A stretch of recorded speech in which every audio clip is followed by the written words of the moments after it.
देखो, किसी भी चीज़ के प्रति आकर्षण, कोई भी चीज़ के प्रति आकर्षण ऐसे ही नहीं बनता एकदम से, यूं ही नहीं बन पाता किसी भी चीज़ के प्रति। और फिर ऐसे बन भी जाता है, ऐसी बात नहीं है। काफ़ी बार होता है कि भाई लोग जो हैं किसी भी चीज़ के मोह के प्रति एकदम से लालच में आ जाते हैं, तो वो क्षणिक भर का वो होता है, तो वो ऐसे ही होता है, वो वहीं उठेगा और वहीं ख़त्म हो जाएगा, वो बना नहीं रहेगा।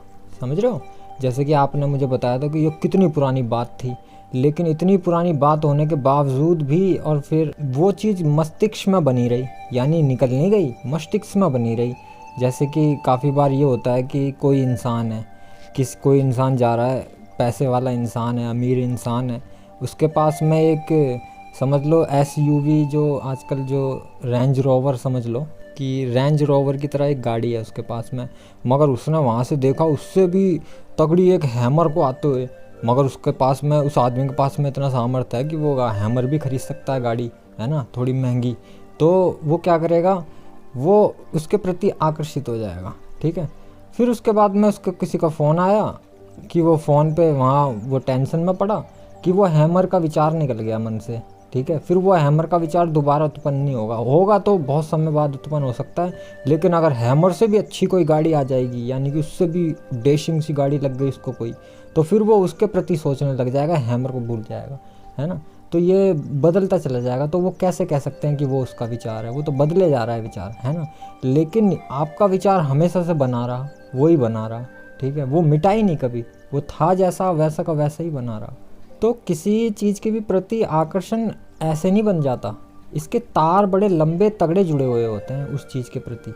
जैसे कि मान के चलो, कोई भी व्यक्ति अपने जीवन में जो भी कर्म करता है, जो भी पुरुषार्थ करता है जीवित रहते हुए, मतलब शरीर में जब तक वो जीवित है, जब तक वो जो भी कर्म कर रहा है, जो भी चीज़ें कर रहा है, वो उसमें शरीर में बनी रहती हैं उसके साथ में। लेकिन जब वो मर जाता है तो शरीर छूट जाता है और कर्म बनना अब बंद हो जाते हैं। अब वो क्या है कि वो शरीर से निकलने के बाद में आत्मा भौतिक की रह गई, फिर तो वो कर्म शांत करके और फिर दूसरा जन्म मिलता है उसको। लेकिन व्यक्ति ने जो जीते जी कर्म बनाया, उस कर्म के आधार पे ही उसको अगला जन्म मिलता है कि उसको कैसा जन्म मिलना चाहिए। ठीक है, तो कहने को कह सकते हैं कि व्यक्ति खुद ही अपना जन्म चुनता है कि उसे कहाँ जन्म देना है। ठीक है, व्यक्ति खुद ही सब कुछ चुन रहा होता है। अगर कोई भिखारी के घर में पैदा हो गया है तो इसमें वो अपने आप को दोष ना दे, उसने खुद ऐसा चुना है। अगर कोई नीच बंदों के साथ में पैदा हो गया है और वो खुद भी नीच है, तो इसमें वो दोष तो कभी देगा ही नहीं वो, क्योंकि वो खुद भी नीच है। सोच उसके मन में कभी ऐसी सोच ही नहीं उत्पन्न होगी, क्योंकि वो नीचों के संग रहेगा तो वो नीच वाली सोचें उसके मस्तिष्क में जो है उत्पन्न होंगी। तो ऐसा ही होता है कि व्यक्ति जैसे पिछले जन्म में जिस चीज़ के प्रति वो ज़्यादा जागरूक था, वो चीज़ें बनी रहती हैं जो लंबे समय तक थी उसके जीवन में बनी हुई, वो संस्कार के तौर पे बनी रहती हैं, और फिर व्यक्ति उन्हीं पे ही डेवलप करता है, उन्हीं पे ही काम करता है। ये मत सोचना कि व्यक्ति नया पुरुषार्थ करता है। पुरुषार्थ तो वही होता है जो वो पिछले जन्म में करके आ रहा होता है, यानी कि जितने पुरुषार्थ ने जो, अब इसमें क्या है कि भाव होता है। अब भाव कैसा होता है, जब इसमें मैं थोड़ा आपको समझाना चाहूँगा। जैसे कि कोई व्यक्ति अपने पिछले जन्म में बुरा व्यक्ति था, बहुत ही नीच व्यक्ति था, दुष्कर्म करता था, बेकार इंसान था, तो वो क्या होता है कि अगले जन्म में भी जब उसको जीवन मिलता है तो वो ऐसे ही नीच बंदों के साथ में जन्म मिलता है उसको। कहीं सड़क के किनारे किसी झोंपड़, जैसे आपने देखा होगा, कभी आप जाते होंगे तो कुछ गरीब इंसान होते हैं जैसे सड़क पे रहते हैं, वहीं पे बच्चे भी होते हैं उनके बिल्कुल छोटे छोटे। तो सोचो उन्होंने क्या गलती कर दी जो उधर गरीबी में उन्हें जन्म मिल गया, वो भी ऐसी गरीबी में कि उन पर खुद की छत तक नहीं है, सड़क पे रह रहे हैं, है ना। और माँ बाप जो है वो नशे में पड़े रहते हैं, वो पता नहीं क्या क्या सूंघते हैं, वो ट्यूब चिपकाने वाली, और भी बहुत तरीके के नशे करते हैं, इंजेक्शन, और भी बहुत तरीके की व्याधियाँ नशे फैले हुए हैं, वो सब करते हैं वो। तो सोचो उन बच्चों की क्या गलती, और उन बच्चों को क्यों वहाँ पे जन्म मिल गया उनके पास में, क्योंकि वो बच्चे भी जब तक बच्चे होते हैं बचपन से ही वो उन्हीं चीज़ों में देखते हैं, उन्हीं चीज़ों में रहते हैं, और वही चीज़ें देखते हैं, नशा, इंजेक्शन, ये सब चीज़ें, तो वो बुरी चीज़ों में पढ़ते हैं। यानी कि वो पुराने जो थे ना, वो तब भी बुरे ही थे, तो इसलिए वो बुराई में ही उनको जन्म मिला।